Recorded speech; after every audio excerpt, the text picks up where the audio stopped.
ભારતભરમાં હાલ ગણેશ ચતુર્થી ધૂમધામથી મનાવવામાં આવે છે. ગણેશ ચતુર્થીના દિવસે ગણેશ ઉત્સવ શરૂ થાય છે.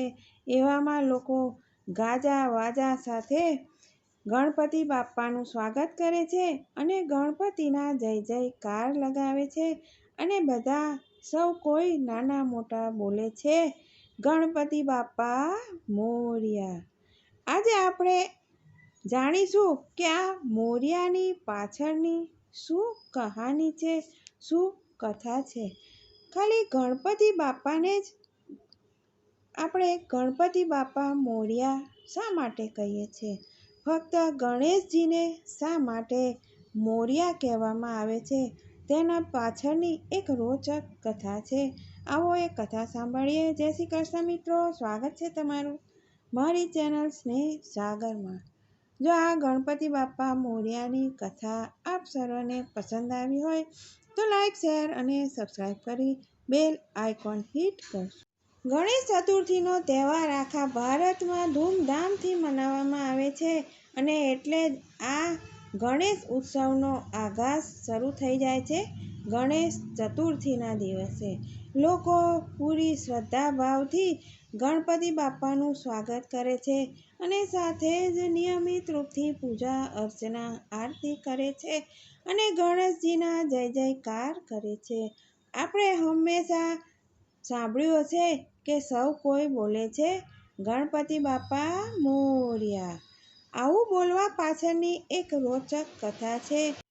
આજે આપણે એ કથા વિસ્તારથી સાંભળીશું. આખરે ભગવાન ગણેશને બાપ્પા અને મોરયા શા માટે કહેવામાં આવે છે?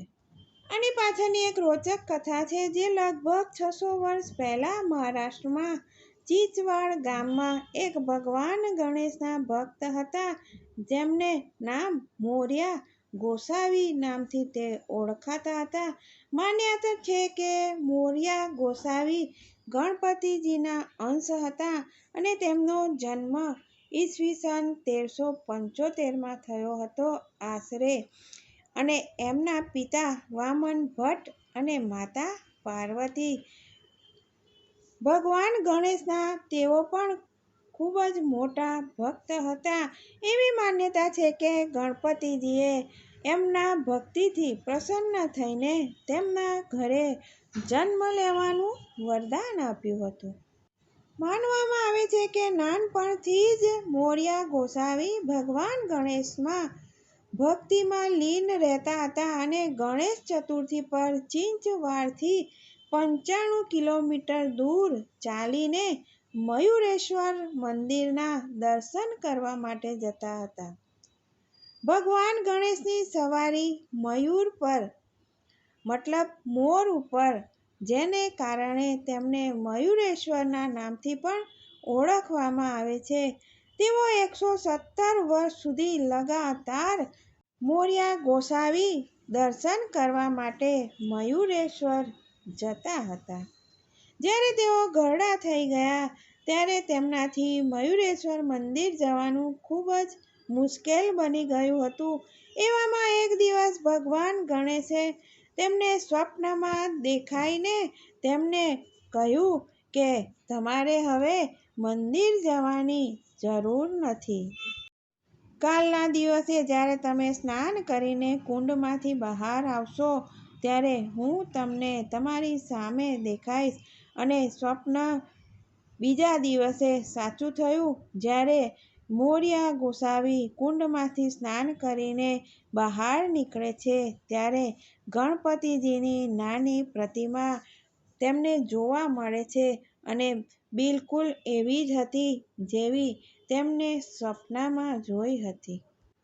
મોરયાએ ભગવાન ગણેશની મૂર્તિની સ્થાપના ચીંચવાડમાં જ કરી અને ધીરે ધીરે આ સ્થાન પર દૂર દૂરથી ભક્તો માટે પ્રસિદ્ધ થતું ગયું આ સ્થાન, અને ભક્તો અને ભગવાનની વચ્ચેનું અંતર ઓછું થવા લાગ્યું.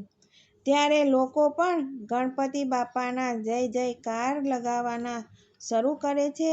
માનવામાં આવે છે કે ચીંચવાડમાં મોજૂદ ભગવાન ગણપતિની જે પ્રતિમા મયુરેશ્વર ભગવાનનો જ અંશ માનવામાં આવે છે. એટલે દર વર્ષે તેમના અંશને મળવા માટે તેમની મયુરેશ્વર મંદિર સુધીની ડોલી કાઢવામાં આવે છે.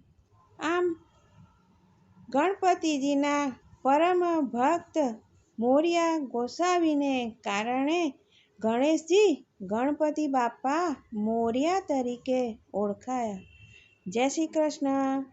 ગણપતિ બાપ્પા મોરિયા. ફરી મળીશું આવા નવા વિષય સાથે.